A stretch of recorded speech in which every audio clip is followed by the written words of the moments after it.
ವಿಧಾನಸೌಧದ grand steps ಮೇಲೆ ಅವರಿಗೆ ಸನ್ಮಾನ ಕಾರ್ಯಕ್ರಮ. RCB ಆಟಗಾರರಿಗೆ ರೆಡ್ ಕಾರ್ಪೆಟ್ ವೆಲ್ಕಮ್. ರೆಡ್ ಟೀಮ್ಗೆ ರೆಡ್ ಕಾರ್ಪೆಟ್ಸ್ ವೆಲ್ಕಮ್. RCB ಆಟಗಾರರನ್ನು ಸನ್ಮಾನಿಸ್ತಾರೆ ಮುಖ್ಯಮಂತ್ರಿ ಸಿದ್ದರಾಮಯ್ಯನವರು. ಆದರೆ ವಿಧಾನಸೌಧ ಕಾರ್ಯಕ್ರಮಕ್ಕೆ ಸಾರ್ವಜನಿಕರಿಗೆ ಪ್ರವೇಶ ಇಲ್ಲ. ಚಿನ್ನಸ್ವಾಮಿ ಸ್ಟೇಡಿಯಂ ಸಂಭ್ರಮದಲ್ಲಿ ಫ್ಯಾನ್ಸ್ ಭಾಗಿಯಾಗೋದಕ್ಕೆ ಅವಕಾಶ. ಸೊ ಯಾರೂ ಬರಬೇಡಿ ವಿಧಾನಸೌಧ ಹತ್ರಕ್ಕೆ ಅಂತ ವೆಲ್ಕಮ್ ಮಾಡ್ತಾರೆ. ಒಂದು ಕಾರ್ಯಕ್ರಮ ಮಾಡ್ತಾರೆ, ಎಲ್ಲರಿಗೂ ಸನ್ಮಾನ ಮಾಡ್ತಾರೆ, ಅವ್ರು ಗೆದ್ದ ಟ್ರೋಫಿಯನ್ನು ಅವ್ರಿಗೆ ಕೊಡ್ತಾರೆ. ಅದಾದ ನಂತರ ಬಸ್ ಹತ್ಕೊಂಡು ಮತ್ತೆ ಎಲ್ಲ ನೇರವಾಗಿ ಚಿನ್ನಸ್ವಾಮಿ ಸ್ಟೇಡಿಯಂಗೆ ಬರ್ತಾರೆ. ಇಷ್ಟು ಸರ್ಕಾರದ ವತಿಯಿಂದ ವಿಧಾನಸೌಧದ ಗ್ರ್ಯಾಂಡ್ ಸ್ಟೆಪ್ಸ್ನಲ್ಲಿ ನಡೀತಕ್ಕಂಥ ಕಾರ್ಯಕ್ರಮ.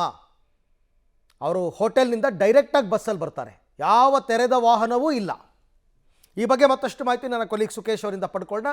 ಸುಕೇಶ್, ಹಾಗಾದರೆ ಈಗ ವಿಧಾನಸೌಧದ ಗ್ರ್ಯಾಂಡ್ ಸ್ಟೆಪ್ಸ್ನಲ್ಲಿ ನಡೀತಕ್ಕಂಥ ಕಾರ್ಯಕ್ರಮಕ್ಕೆ ಸಾರ್ವಜನಿಕರಿಗೆ ಪ್ರವೇಶ ಇಲ್ಲ ಅನ್ನೋದೇ ಆದರೆ ದೂರದಿಂದ ಬಂದು ನಾವು ನಿಂತ್ಕೋತೀವಿ, ನೋಡ್ತೀವಿ ಅನ್ನೋದಕ್ಕೂ ಅವಕಾಶ ಕೊಡಲ್ವಾ, ಹೇಗೆ ಅಂತ? ಖಂಡಿತ ಅದಕ್ಕೆ ಅವಕಾಶ ಇದೆ. ಯಾಕಂದ್ರೆ ನಾವು ಇಲ್ಲಿನ ಇದು ನೋಡೋದಾದ್ರೆ ಮೊದಲನೇದಾಗಿ ಅರವಿಂದ್, ಇದು ಈಗ ನಾವು ನೋಡ್ತಿರೋದು ಚಾಂಪಿಯನ್ಸ್ ಅನ್ನುವಂತಹ ಬೋರ್ಡ್ಗಳನ್ನು ಹಾಕ್ತಾ ಇರುವಂಥದ್ದು. ಇದು ವೇದಿಕೆ. ಈ ವೇದಿಕೆ ಹಿಂಭಾಗದಲ್ಲಿ ನಡೆಯುವಂಥ ಕಾರ್ಯಕ್ರಮ ಆಗಿರ್ತಂತೆ. ಇಲ್ಲೆಲ್ಲವೂ ಕೂಡ ಇನ್ನೂ ಹೆಚ್ಚಿನ ಸಿದ್ಧತೆಗಳಾಗಬೇಕಾಗಿದೆ. ಅವೆಲ್ಲವನ್ನೂ ಕೂಡ ಸ್ಟ್ಯಾಂಡ್ ಹಾಕುವಂಥ ಕೆಲಸವನ್ನು ಮಾಡ್ತಾ ಇದ್ದಾರೆ. ಇದು ನಾವು ವಿಧಾನಸೌಧದಲ್ಲಿ ನಿಂತಾಗ ನಮಗೆ ಕಾಣಿಸುವಂಥದ್ದು ಅಥವಾ ಗ್ರ್ಯಾಂಡ್ ಸ್ಟೆಪ್ನ ಭಾಗ.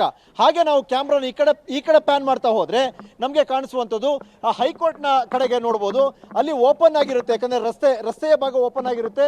ರಸ್ತೆಯ ಭಾಗ ಓಪನ್ ಆಗಿದ್ದಾಗ ಅಲ್ಲಿ ಬಂದು ನಿಲ್ಲಕ್ಕೆ ಅವಕಾಶ ಇರುತ್ತೆ ಅಭಿಮಾನಿಗಳಿಗೆ. ಯಾಕಂದ್ರೆ ವಿಧಾನಸೌಧದ ಒಳಗೆ ಬಿಡದೇ ಇರ್ಬೋದು, ಆದರೆ ವಿಧಾನಸೌಧದಿಂದ ಮುಂಭಾಗ ಹೈಕೋರ್ಟ್ ಮತ್ತು ವಿಧಾನಸೌಧದ ಮಧ್ಯಭಾಗದ ರಸ್ತೆ ಏನಿದೆ, ಬಹುತೇಕ ಆ ಸಂದರ್ಭದಲ್ಲಿ ಎರಡು ರಸ್ತೆಗಳನ್ನು ಕೂಡ ಅಲ್ಲಿ ಸ್ಟಾಪ್ ಮಾಡುವಂತ ಸಾಧ್ಯತೆ ಇದೆ.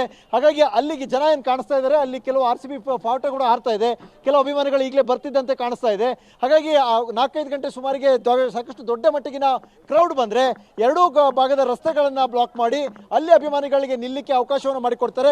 ವಿಸ್ತಾರವಾದ ಜಾಗ ಕೂಡ ಇದೆ, ಯಾಕಂದ್ರೆ ಎದುರುಗಡೆ ಗಾರ್ಡನ್ ಸೇರಿದಂತೆ ರಸ್ತೆಯವರೆಗೂ ಕೂಡ ಜಾಗ ಇರೋದ್ರಿಂದ ಅಲ್ಲಿ ಅಭಿಮಾನಿಗಳಿಗೆ ಬಂದು ನಿಲ್ಲಿಕ್ಕೆ ಅವಕಾಶ ಮಾಡಿಕೊಡುವಂತಹ ಸಾಧ್ಯತೆ ಕೂಡ ಇದೆ. Arvind, right, thank you Sukesh, ತಮ್ಮೆಲ್ಲ ಮಾಹಿತಿಗಾಗಿ ಧನ್ಯವಾದ. ಅಲ್ಲಿಗೆ ವಿಧಾನಸೌಧದ ಮುಂಭಾಗದಲ್ಲಿ ಅಭಿಮಾನಿಗಳಿಗೆ ಕೂತು ಕಾರ್ಯಕ್ರಮವನ್ನು ನೋಡೋದಕ್ಕೆ ಅವಕಾಶ ಇಲ್ಲ. ಈಗಾಗಲೇ ತುಂಬ ಜನ ಬಂದಿದ್ದಾರೆ. ನಾವು ದೂರದಲ್ಲಿ ನಿಂತ್ಕೋತೀವಿ ಅಂತಂದರೆ ನಿಂತ್ಕೋಬೋದು.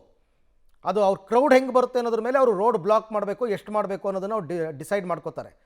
ಬಟ್ ಸಾರ್ವಜನಿಕರಿಗೆ ವಿಶೇಷವಾದ ಆಹ್ವಾನ ಅಂತಕ್ಕಂಥದ್ದು ಇಲ್ಲಿಲ್ಲ.